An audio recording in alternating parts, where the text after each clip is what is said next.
안녕하세요, 코노비입니다. 오늘은 그 유명한 하켄크로이츠의 숨은 의미에 대해 완벽히 알아보겠습니다. 하켄크로이츠는 국가사회주의 독일 노동자당에서 사용한 단기였으며 독일어로 갈고리를 뜻하는 하켄과 십자가를 뜻하는 크로이츠가 합쳐진 단어로 만들어졌습니다. 갈고리 십자가라 불리는 하켄크로이츠의 숨은 의미는 이번에도 또 북극성을 나타냅니다. 이것에 대해 자세히 설명을 원하시면 영상을 끝까지 봐주세요.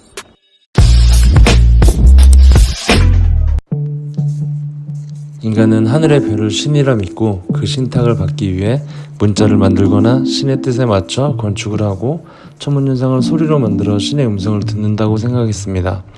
참고로 동쪽에서 해가 뜨는 위치가 7번, 5번인 것을 기준으로 지름계와 피아노 건반으로 만들고 별의 이동이나 크기, 길이 등을 숫자화하고 화음과 멜로디를 만들어 이것을 신의 메시지라 여겼습니다. 그래서 기독교에서 찬송가와 성경 구절을 세트화한 것입니다. 다시 하켄크로이츠 설명으로 넘어가겠습니다. 일단 하켄크로이츠는 결과적인 뜻보다 그것에 도달하기 위한 해석이 더 중요하기 때문에 자세히 풀어보겠습니다.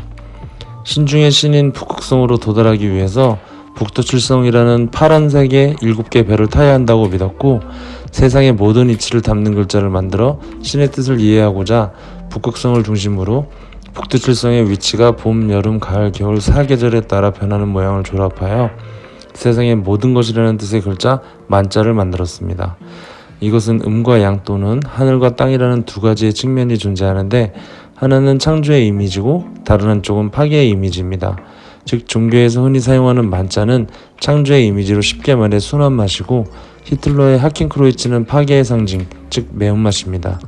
거기에 보통의 만자와 다르게 기울어진 것은 실버 게이트와 골드 게이트를 나타내는 것인데 이것은 강력한 무력으로 세상을 연다는 뜻입니다.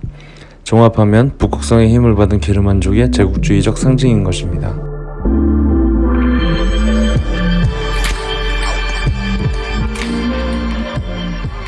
승리의 여신 니케의 모티브 스포츠 브랜드 나이키의 수우씨는 아무리 봐도 저는 날개 모양으로 보이지 않습니다. 그럼 뭐로 보이는지 설명을 드리겠습니다. 먼저 고대의 스포츠는 지금과 다르게 하늘의 신에게 올리는 제천 행사였고 이 제천 행사는 매우 특별한 날에만 이루어졌습니다. 그렇기 때문에 이 날은 남녀가 성관계를 하거나 그 달에 맞춰 출산하여 신분 상승의 기회로 삼는 날이었습니다. 이 행사는 시리우스를 지나 오리온을 통과한 후 플레이아데스 성단으로 들어가 천국으로 가는 것이 아닌 북극성의 기운을 받아 새로운 생명을 창조하는 것이 목적이기 때문에 북두칠성을 중요하게 생각하였습니다. 즉 나이키의 수우씨는 생명창조 북극성으로 가기 위한 북두칠성의 모양을 형상한 것입니다. 그럼 한때 라이벌이었던 리복은 어떨까요?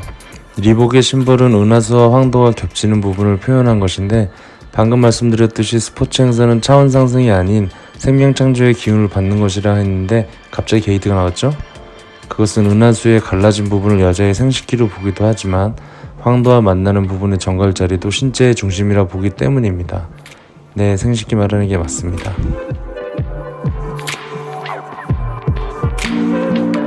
무한대 기호를 닮은 메비우스의 띠는 1858년에 아우구스트 페르디난트 메비우스가 발견했는데 그는 수학자이자 천문학자입니다. 사실 이 기호는 코페르니쿠스의 겉보기 운동, 즉 지구에서 오행성이 끊임없이 지나가는 길을 관측한 것입니다.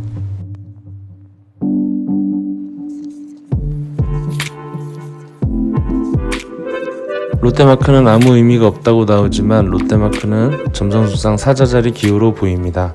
주문점에 물병자리와 태양이 함께 뜨는데 태양빛 때문에 너무 밝아 물병자리는 보이지 않으므로 반대편 별자리를 보고 확인하는데 그것이 사자자리입니다.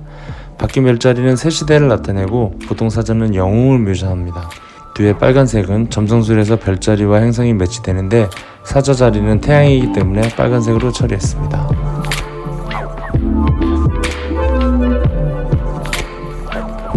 기독교 방송 CBS의 로고는 누가 봐도 눈 모양입니다. 눈은 앞서 설명드린 것처럼 천문도상, 황도와 은하수가 겹치는 부분에 항상 떠있는 북극성의 이미지를 결합하여 눈으로 형상화한 것입니다.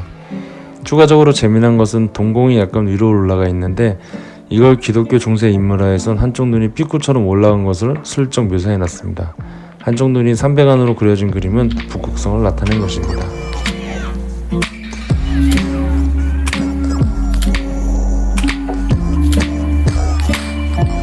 LG의 로고는 많은 의미가 담겨 있습니다. 럭키 골드스타, 즉 누가 봐도 금성인데 정작 LG 본사에서는 부정하는 사실입니다. 이유는 골드스타는 서구권에서 부정적인 의미로 사용되기 때문입니다. 예를 들어 미국에서 골드스타 패밀리라는 말이 있는데 이것은 전시에 참사한 군인을 가리키는 말이라고 합니다. 그래서 LG 본사의 한 네티즌이 질문한 답변서에는 특정 약자가 아닌 라이프 이즈 굿에서 왔다고 LG사에서 답을 줬다고 합니다. 물론 저는 로고에 숨은 다른 의미가 있다고 생각합니다. 그럼 천천히 알아보겠습니다. 태양을 중심으로 지구 안쪽으로 도는 내행성 2개와 바깥쪽으로 도는 외행성 3개를 합친 것을 오행이라고 하고 태양과 달을 음양이라고 합니다. 이것을 서로 상생하고 삼각적인 관계를 그림으로 그린 것을 음양, 오행, 상생도 또는 삼각도라고 합니다. 순서는 수성, 금성, 화성, 목성, 토성인데 토성을 지구와 같은 흙의 개념으로 생각하기 때문에 수성, 금성, 토성, 화성, 목성 이런 순으로 나열이 됩니다. 태양과 달은 음과 양으로 일단 빠집니다. 주변원은 상생을 나타내고 가운데 오각성 모양은 삼각을 나타내는데 각 속성별로 한 개의 상생과 2개의 삼각을 갖게 됩니다. 이것을 지 모양으로 표현하는데 필연적으로 어떤 원소라도 2개의 삼각과 1개의 상생을 갖게 됩니다. 이 모양에 의미를 부여하면 가운데를 땅으로 보고 땅 밑에는 금이 있고 좌우에는 물과 나무가 있으며 불은 하늘로부터 온다고 믿었기 때문에 이런 형태로 만들어집니다. 누가 만들었는지 머리 잘 쓴 것 같습니다. 자청룡 우백고 남주작 북현무, 이것도 여기서 나온 것입니다.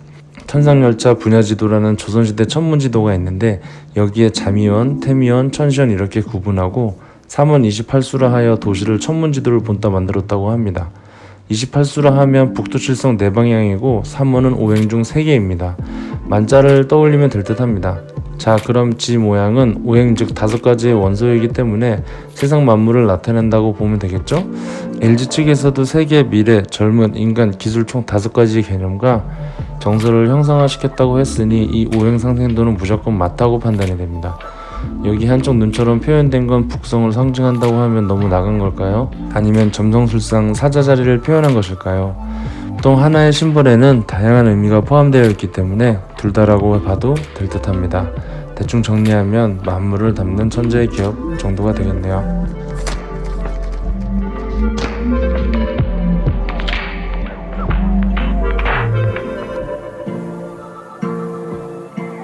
이쯤 되면 도대체 왜 이렇게까지 벤트처럼 천문학을 연관시키고 고대인들은 왜 이런 것을 만들고 무슨 일이 있었는지 궁금하실 텐데요. 그것은 다음 편에 분석해 보겠습니다. 추가적으로 몇 가지의 심볼도 조금 더 다뤄보도록 하겠습니다. 감사합니다.